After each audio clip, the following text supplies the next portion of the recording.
Hello again, my dear ones. I hope after the first two parts of this little Christmas series, The Big Lie of Christmas, you already have thought over this pagan stuff. And yeah, because now in the third part, it gets even a little hotter and tougher. But to somehow end the first two parts, I want to give you a little homework because we ended with the mammon thing, because Christmas is really taken over for a long time by economical paganity. They drive us into their wants and needs. And therefore, I would suggest that you take a notebook and note all the costs you already had until now. And after this Christmas in 2022, that you add all your costs, all the expensive food you bought, all the drinkings, the wine, the beer, all the gifts, all the decoration. List up everything you have had as Christmas expenses, really everything. Also, mailing costs, everything. And then add it up, and especially watch how much you had to finance by your credit card, or also with the interest you have to pay because you have stretched your accounts too much. And then watch if this really, or try to see if this really is God's will, that you do such stuff. Okay? So now we come to number 6. This is at least as bad as the other numbers were. So we come now to the signature logo or signature prop of Christmas, which is the Christmas tree. Also, many other religions took over this habit, by the way, because their kids find it so nice. Even Jews or Muslims sometimes have those Christmas trees in their homes. To have a tree with decoration on it is more or less a signature logo of Christmas. It is colorful, shiny, gold, silver, red, and so on. And also this, I have to disappoint you, is totally pagan. Nowhere in the Bible God orders that we cut away healthy trees, whose oxygen production we need, by the way, to kill them by this and put them in our living rooms for pagan decoration. On the contrary, God does not like that we cut trees in the Torah, especially not fruit trees. But in the book of Jeremiah, chapter 10, we read that this tree cutting is already back then totally pagan stuff, and God really disrespects it and hates it. So welcome to paganity, to Christmas paganity. Furthermore, Christmas balls represent the former custom to hang the heads of killed people on those trees, the heads of so-called heretics often, who were at the time often the true believers. So you're falling in the back of true believers.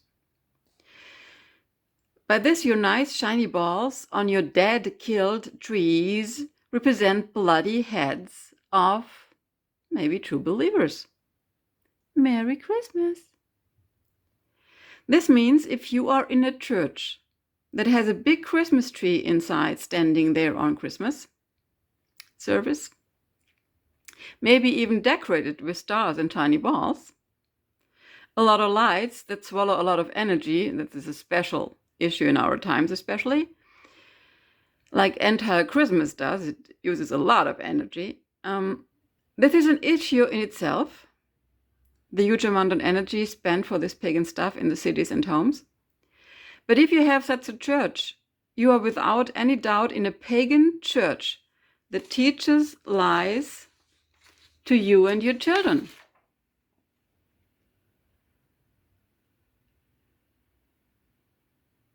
God warns us even in the Bible that the Antichrist spirit changes times and feasts.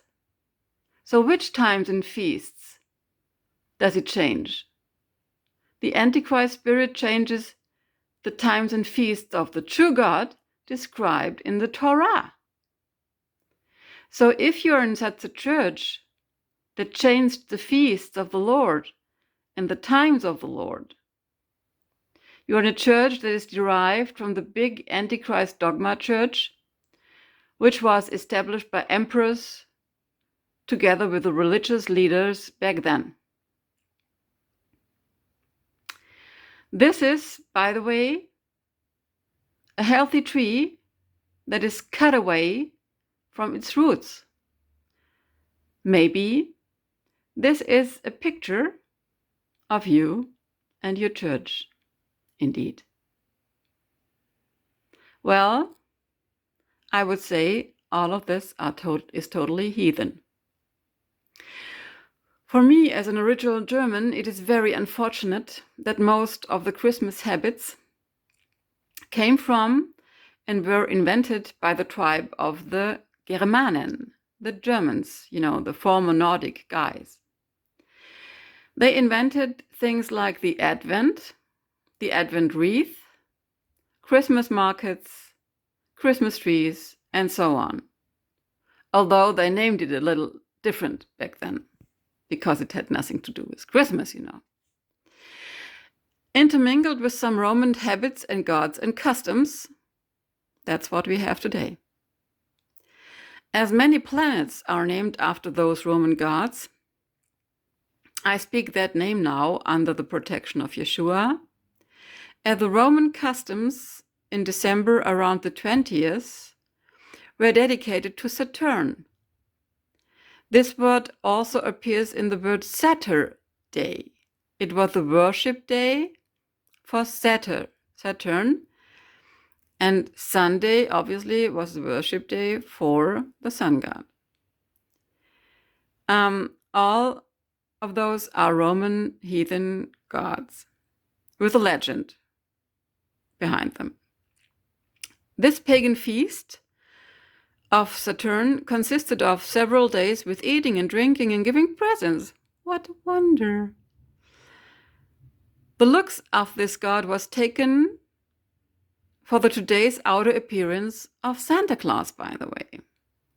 You can find all this if you Google. There are articles, there are dictionary things about that. There's even Wikipedia. You can find a lot of things by just Googling. The Germans, on the other hand, worshipped trees like big old oaks. They had sacrificial and other ceremonies under those trees. They worshipped their god under those big trees and so on. Also sacrificing. Here and then they made maybe also a human sacrifice. So this is the red blood of Christmas. They also worshipped those evergreen trees, literally, like pines and firs, and adored them. So what are you doing on Christmas? You and your so-called church. You sit under an evergreen tree, worshipping the tree itself, like with singing the song, O Tannenbaum, O Tannenbaum. This is an adoring song for this tree. And you adored strange sun gods by the pure date of it, and you do all sorts of pagan habits. Also, the Advent wreath is a pagan German habit. Candles on the circle? Shamanic? And then you think that all this stuff pleases God? And that you, with your idol worshipping churches and priests and pastors, please the highest God? Can you really think that? Do you know what the true God says in Jeremiah? the book of Jeremiah? It is very hard. Attention.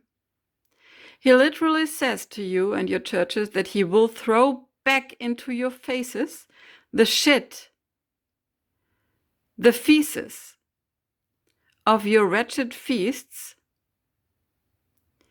He will throw that back into your faces, into the faces of the wretched paganized church, priests, pastors, leaders, believers, politicians, etc.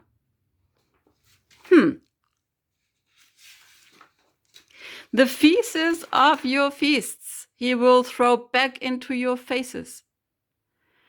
Such ugly word God is forced to use that you simply start to understand that this all is not funny. And this is his true opinion, the opinion of the highest God, of the Father and the Son. Do we care? No, right? Do you know who also worshipped under such trees and gave sacrifices to strange gods? It's a very famous man of the Bible. Like many Christians still think that he was a man of God. It was Solomon, King Solomon, in his later years. Because all of these hundreds of wives out of foreign countries brought with them their gods, and he allowed it. And they made up their altars under the trees, and they sacrificed those gods. And they seduced him. Solomon even thought that this is okay and God would be still true to him.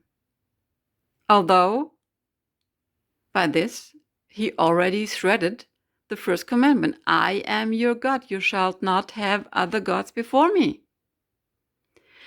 But God did not tolerate this. God cut him off because of it very soon. Furthermore, Solomon also not held many other commandments, like the one that a king should not have many wives. He was a super rich guy. Maybe also this is connected to it, because many rich people in rich countries think they can do what they want and they can idol worship with their wretched churches and teachings, and that God would tolerate it. Yeah, I don't think so. Solomon had to die really early, obviously, because he did not repent. And after him, Israel shattered into pieces. He brought Israel under the curse of God. Like you bring your life and the life of your family under the curse, celebrating pagan feasts under trees, sacrificing gifts you pay for with debts. Money is kind of the blood of our economical life. Today, in the industrial countries at least, we cannot live without this economical blood. They leave you bleeding financially the gods you're adoring.